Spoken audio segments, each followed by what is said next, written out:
Ó, a brincadeira foi a seguinte, a gente colocou lá no Instagram da TNT Esportes uma caixa aberta para você fazer perguntas. Vou responder algumas delas aqui para a gente encerrar o programa dessa sexta-feira. Pode perguntar o que quiser. Agora, se quiser dar uma de gaiatinho, vai fazer uma vez só. Porque gaiatice tem hora e eu sou uma pessoa séria. Felipe pergunta, quem tu acha que vai ser campeão da Champions? Cara, essa é uma pergunta difícil. Eu falaria de cara, sim, Real Madrid, né? Porque... Mas como eu acho que a vez do Manchester City tá chegando, pode ser que seja dessa. Então, sei lá, palpite, vai. Você perguntou, eu vou responder. Manchester City. Próxima! Qual o jogo, Igor? Qual o jogo mais doido e inacreditável que você já narrou? Cara, em homenagem à galera que lembrou da Copa Verde. Foi uma decisão de Copa Verde. Cuiabá e Brasília. Finais, Copa Verde. O jogo da volta, lá na Arena Pantanal. Caraca, já faz tempo. Cuiabá e Remo. 2015. Foi 5-1 o jogo da volta. 4-1 a ida para o Remo. 4-1. E na volta foi 5-1 para o Cuiabá. 2015. Cuiabá e Remo. Brasília tinha sido no anterior contra o Paysandu. Então 2015. Próxima.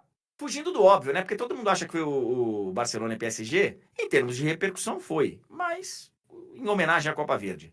Neymar é o melhor brasileiro pós-Pelé? Longe de ser. Longe, PVD torcedor. Não tá entre os 5. Não tá entre os 10. Não tá entre os 10.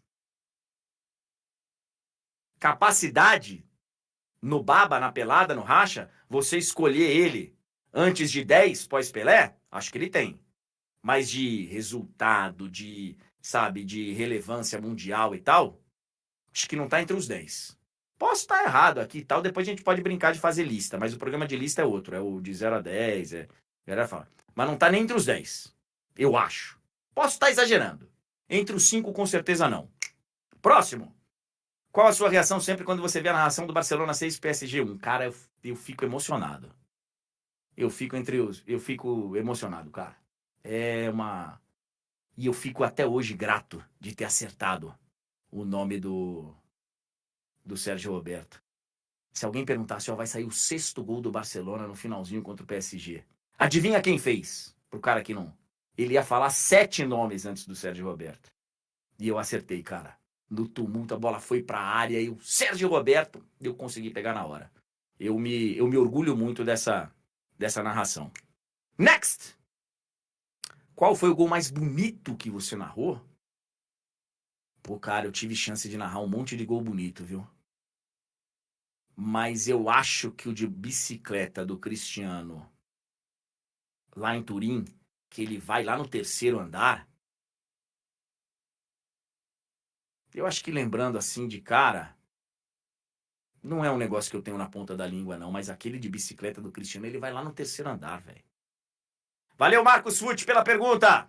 Ó, aproveitando que você falou do Cristiano, pergunta sobre ele. O Ronaldo chega aos seus 1000 gols, o Miqueias Andrade. Então, são quantos já? 800 e alguns, né? Acho que ele tá com 830 por aí, eu acho que é por aí. Cara, eu acho que se ele colocar na cabeça essa meta, ele vai. Ele fizer igual o Túlio Romário, né? É. Que na conta dele chegaram. Eu acho até que ele pode fazer em jogos oficiais, mas assim, ele vai ter Não, que ele jogar. pode. Eu tô brincando porque o Túlio Romário na conta deles, né? Claro. Mas eu digo assim, pode ser na conta oficial. Agora, ele vai ter que ficar jogando até 43, lá na Arábia, ou em outro lugar, que tenha realmente um futebol num nível mais baixo.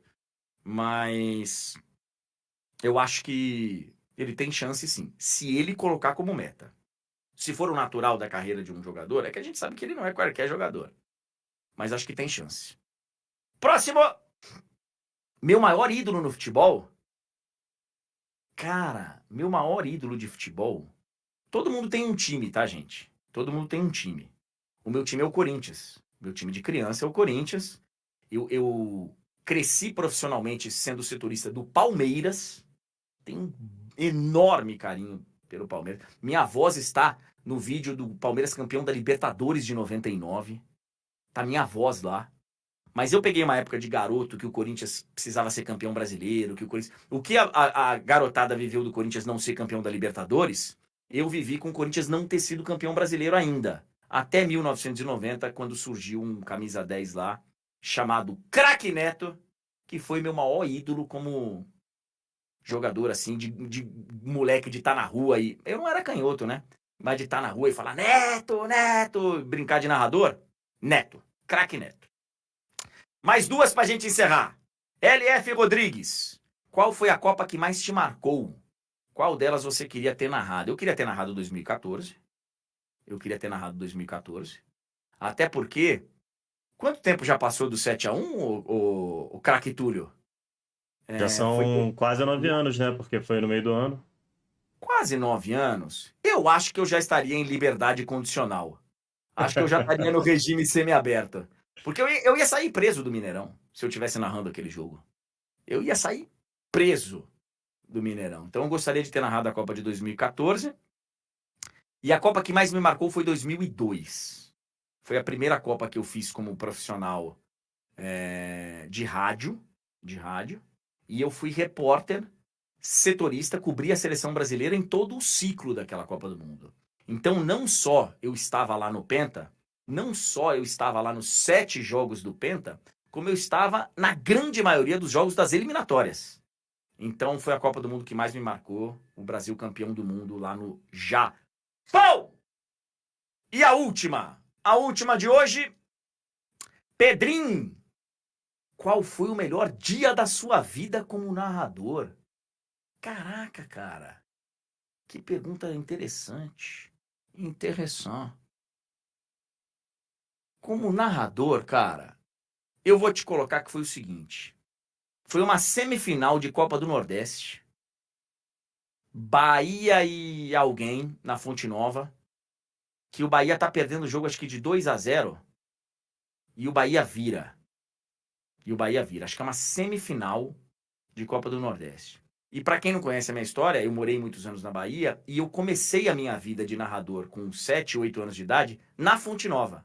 Meu pai me levava na Fonte Nova, eu tinha um gravadorzinho e eu ficava narrando jogos do Bahia. O Bahia era muito diferente dos outros naquela época, anos 80 e tal. O Vitória foi só depois que começa a ser um rival ali que fica durante um tempo como grande rival do Bahia, até hoje, apesar da distância, né? E eu brincava de ser narrador na Fonte Nova. E naquele dia, eu estava na Fonte Nova profissionalmente, num baita jogo, repercutindo, numa baita festa. Eu falei, caraca, cara, aquele moleque de 8 anos de idade, ele virou profissional e tá narrando um jogo hoje profissionalmente na Fonte Nova. Acho que foi o melhor dia da minha vida como narrador.